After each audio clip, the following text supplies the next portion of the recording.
Hello, I'm just back to follow up my second video, and I think I did have like a little bit of inspiration in that video where I was going in some different directions of what had been occurring to me recently, and I was still actually somewhat tying things together as I was enunciating, but I had been leaning towards those thoughts. But I wanted to say that I do think I may have experienced a little bit of an epiphany today, which is that I was driving in traffic, kind of like I was there's like this long road where I go that it goes straight towards it, like pointing downtown. Like it's like a long straight shot of like maybe like 3 or 4 miles heading right into downtown in a major city where I am, and it's kind of scenic in a way. Like it's it's scenic of downtown, but for some reason there's like a rail a commuting train that goes along there, and somehow I've had some of my deepest experiences on that commuting train. Strangely, that train was it was put there about that train was put there, that it's like a north south running line, and it was put there right around the time when I would have finished high school, and I was at this kind of I was at a learning initiative at that time, and I would commute on that train, and I had some experiences. There's this song by Nerd, Pharrell's band Nerd, and they were popular at that time. He was popular. I think him and his friend Chad, they were both popular, both independently and together. And then there was another guy with them, and they were like they were Nerd. And there's this song called "Am I High," by them, and it's kind of like it's like the song of a vagabond, like kind of like running away from home and having like very dangerous experiences and like calling back mom as he was doing that. And I actually would go on to have somewhat a baby version of what song was about in my own way, and actually make it back home from that. But there's like this it's like um he's talking like a drug pusher in there, like he's saying like he's speaking as though he were dope, like a drug pusher, like I can help or hurt you, I can make the pain go away, like kind of thing like that. But it was so deep when he did that. It was so cold. Like I was having like the most beautiful experience. I was then yet very young, like just barely an adult, but yet not, but still a teenager. And I hadn't.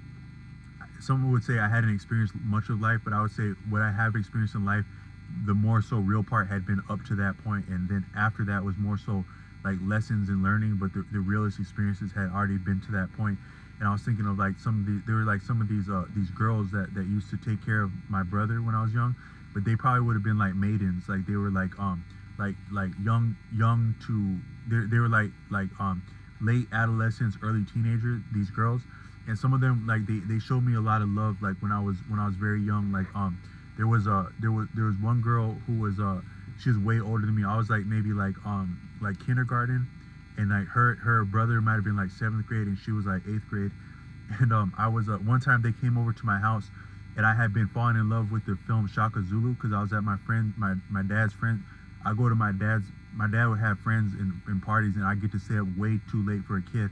And doing that, I watched the film of Shaka Zulu, and he was making people walk on thorns so that they could be warriors. I'm not sure if that was the book or the movie, but he was actually making soldiers like walk on thorns to harden up their feet.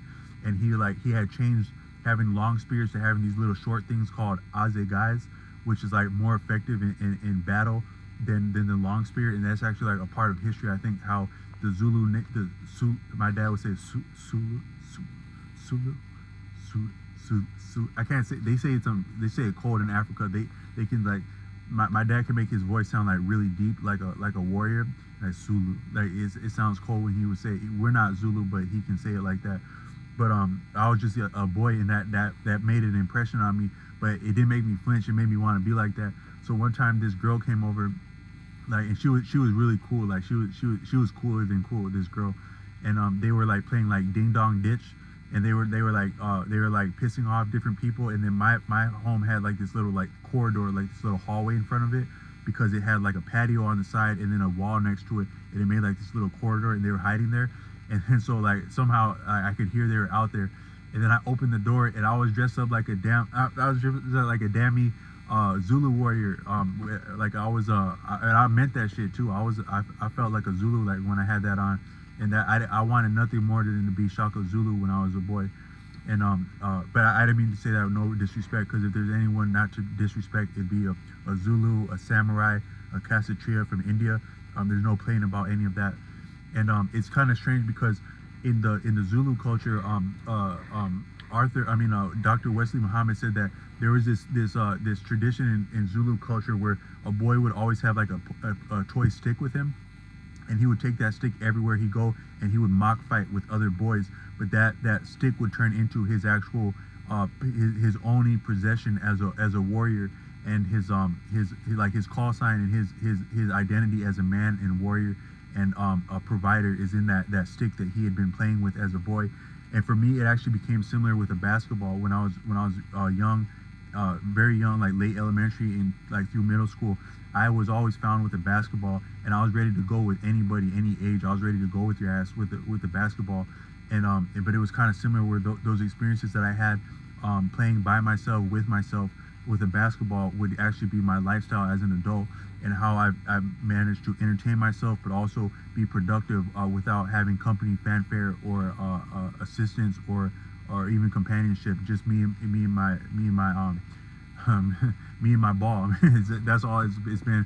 I have a different ball than I did when I was then, but it's just me and my, and I do have two good ones, but the one on one side might be the stronger one, and it's just been me and that, and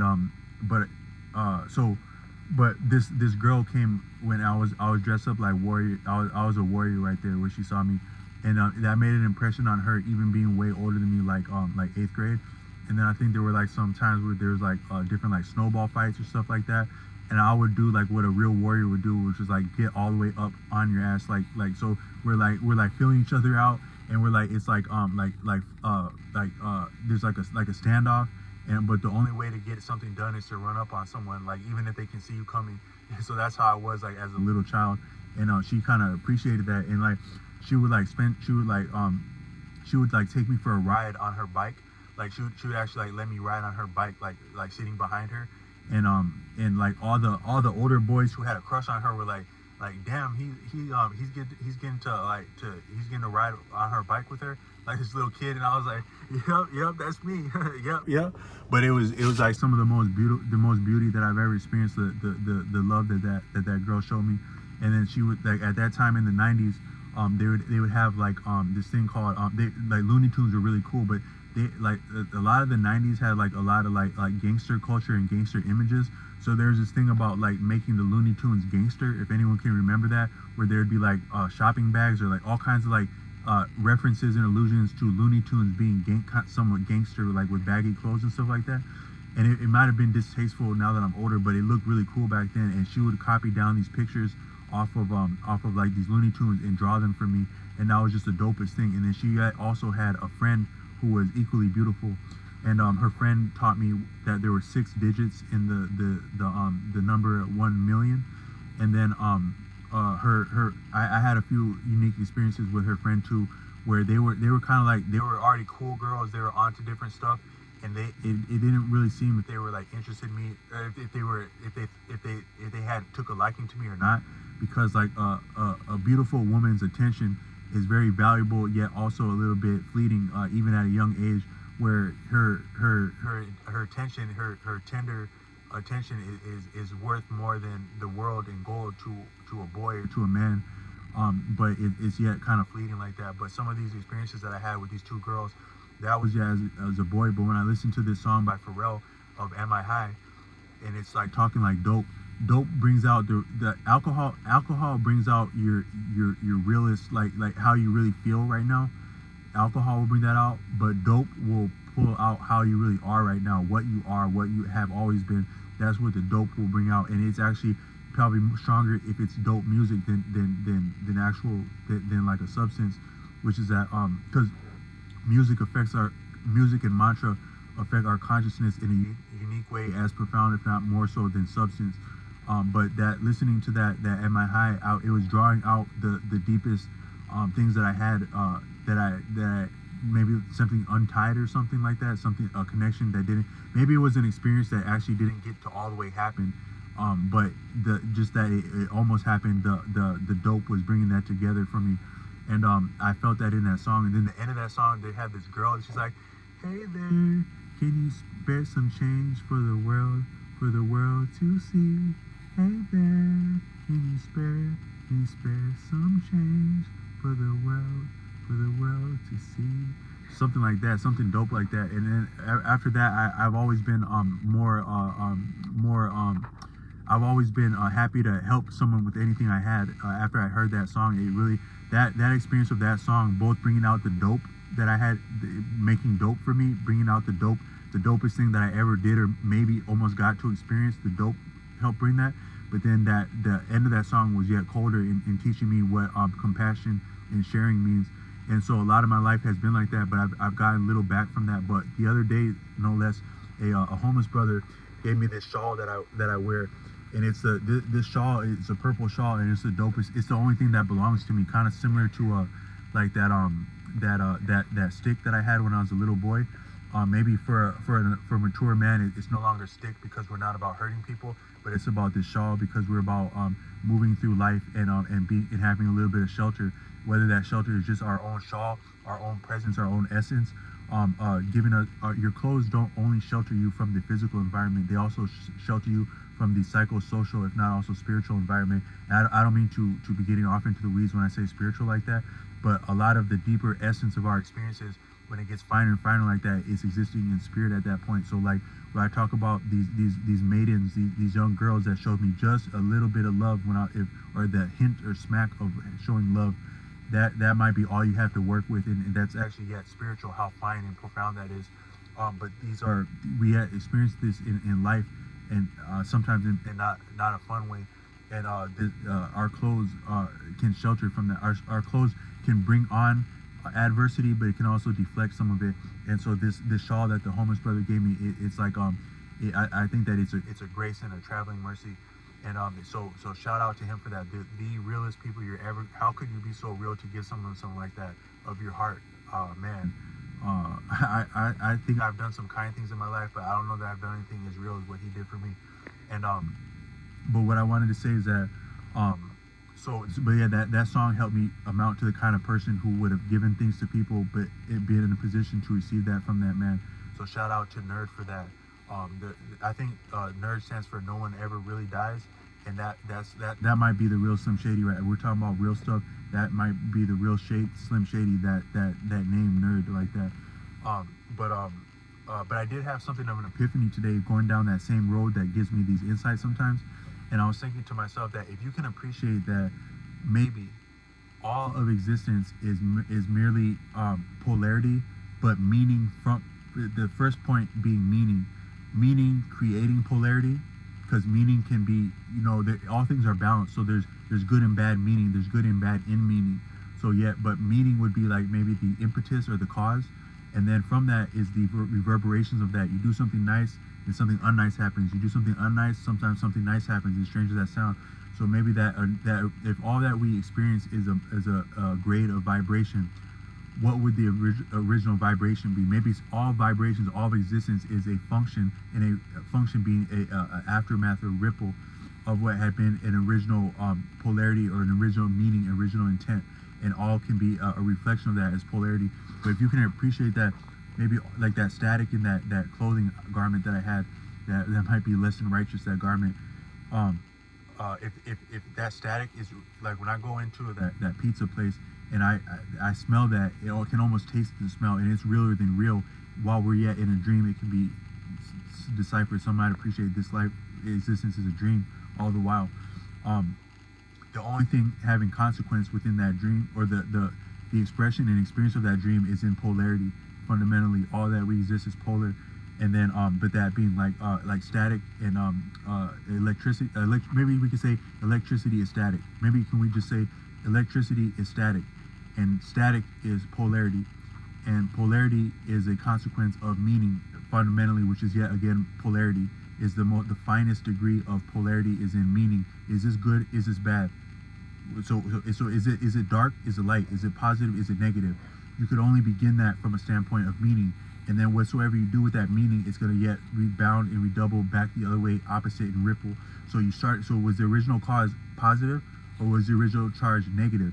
It probably doesn't matter, but it would have had to be lean one way in order to have a reverberation. So are we going to start this on the right foot, or are we going to start this on the left foot? Did the right foot start existence, or did the left foot start existence? And will the right foot complete existence, or will the left foot complete existence?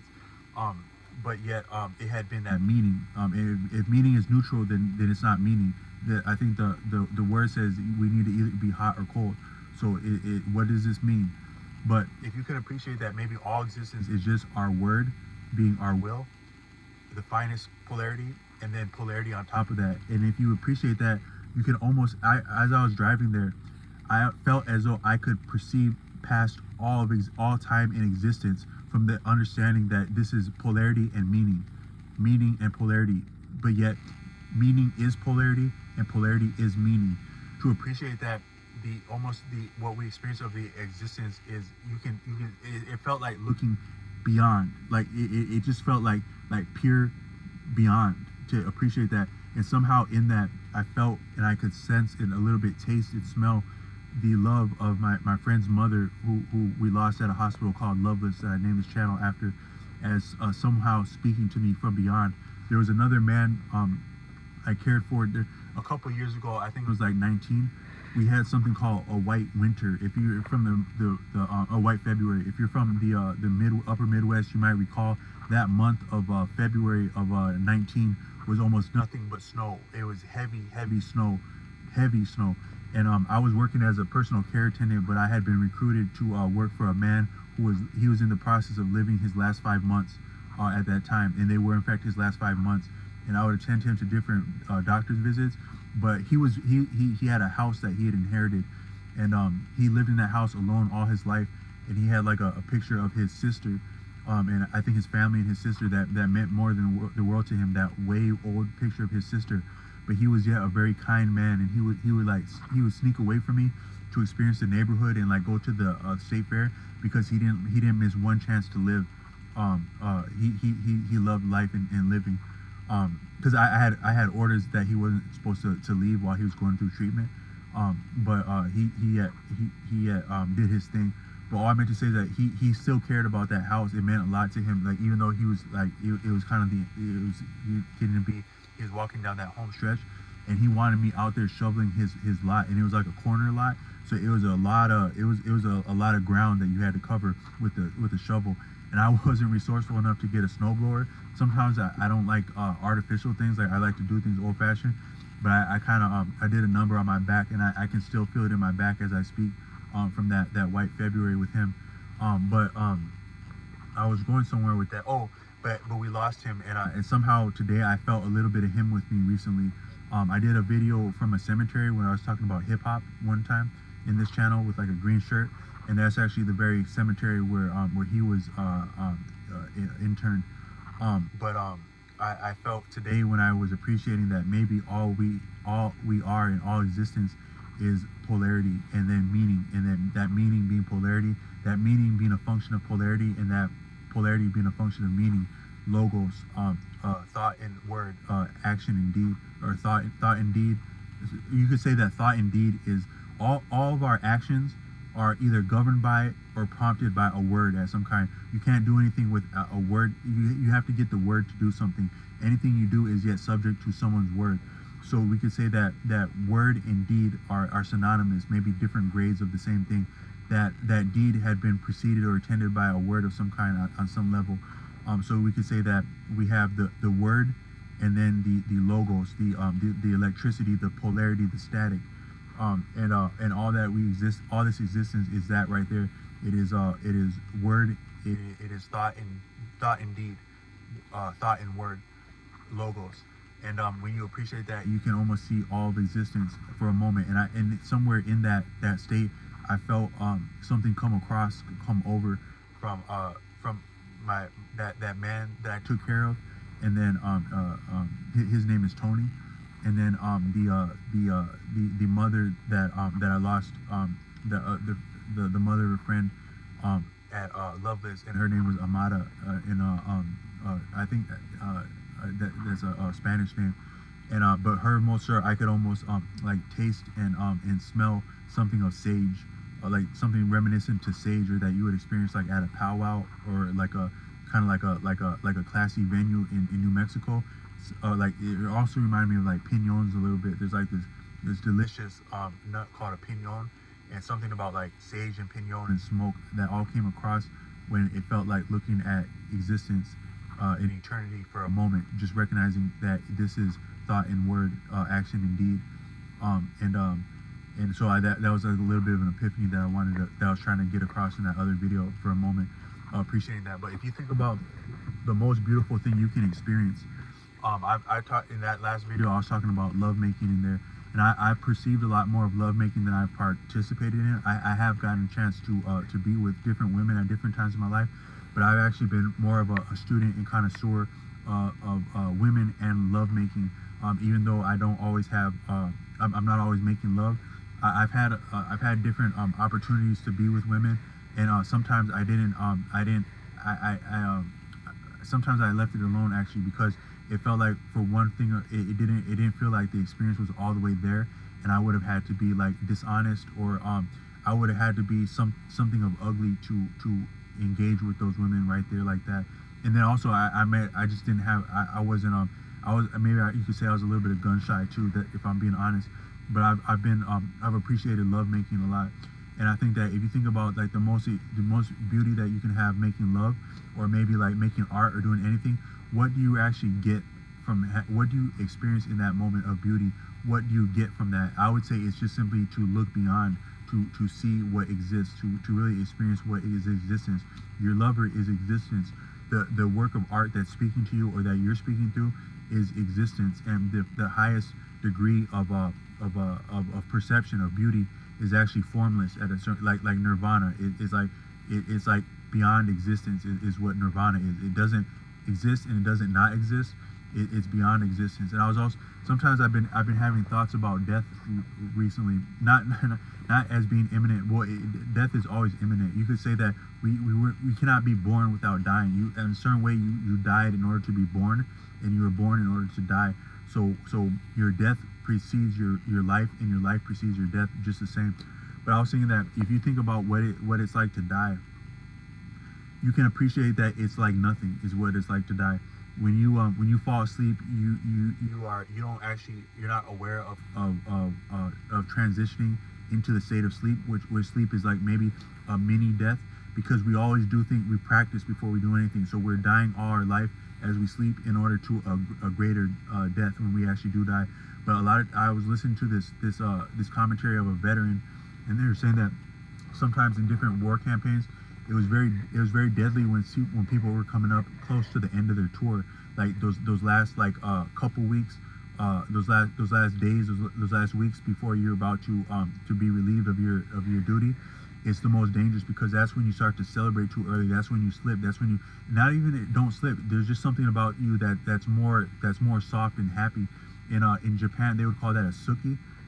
When you're like engaging with another person, like with sword fighting, when you're moving, when your mind is moving, you cannot be apprehended. You cannot be defeated if your mind is truly moving. Like if you can imagine like Bruce Lee taking on a bunch of different assailants at the same time, he can do that because he's not stopping at either one of them. He's flowing in that moment, and that's why he's unstoppable. And it's the same in any contention, any setting, any venue. The more you can be mobile and not be arrested with your own, the more you cannot be impressed. When you're impressed with something, you're arrested with something. So to be flowing like that is some of the highest degree of sword playing, but also bantering. That's a lot of how I can sometimes exist. I stand around a lot of places a lot waiting for orders, but I stand around and exist differently and also engage people differently. And it has to do with how I've appreciated swordplay from a book called I think it's called Suzuki. Daihatsu Suzuki is another outstanding scholar on par with Arthur Avalon and Taj Turibe. He talks about that swordplay a lot, but he also talks about this thing called a suki, which is like, it's like kind of like a softness. It's almost like a surrender a little bit.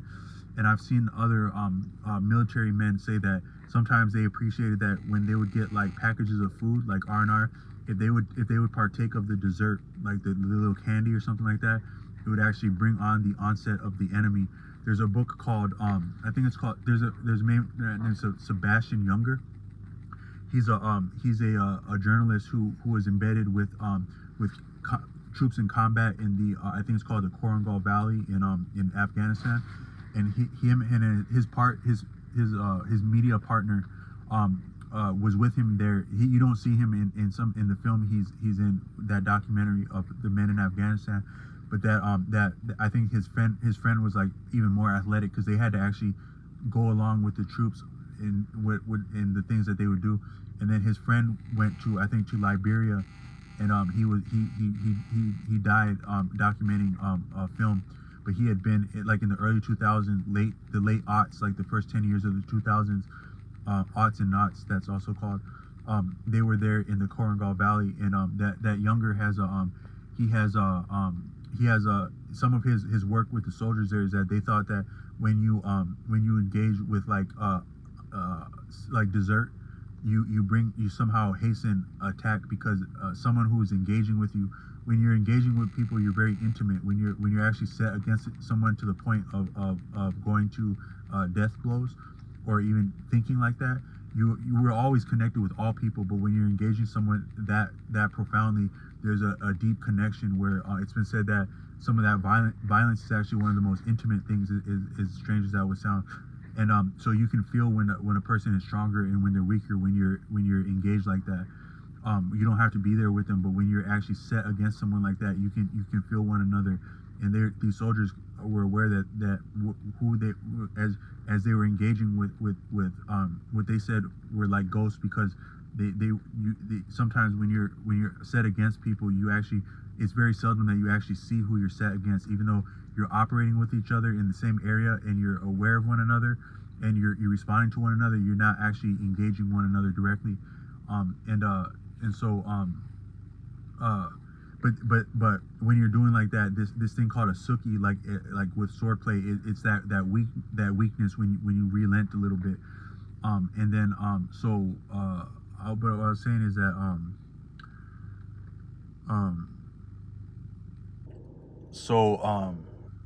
I think I was talking about flowing, and then I somewhat lost my train of thought there a little bit.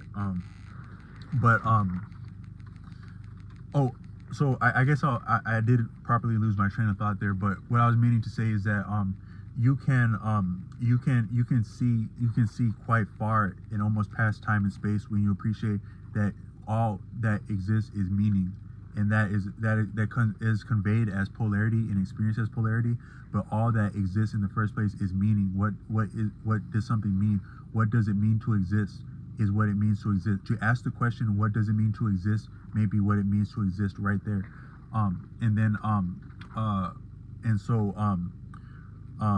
But from that standpoint, you can see beyond. And sometimes when you do very beautiful things, like I would imagine like love making and stuff like that, like when you're really like going there, you see forever.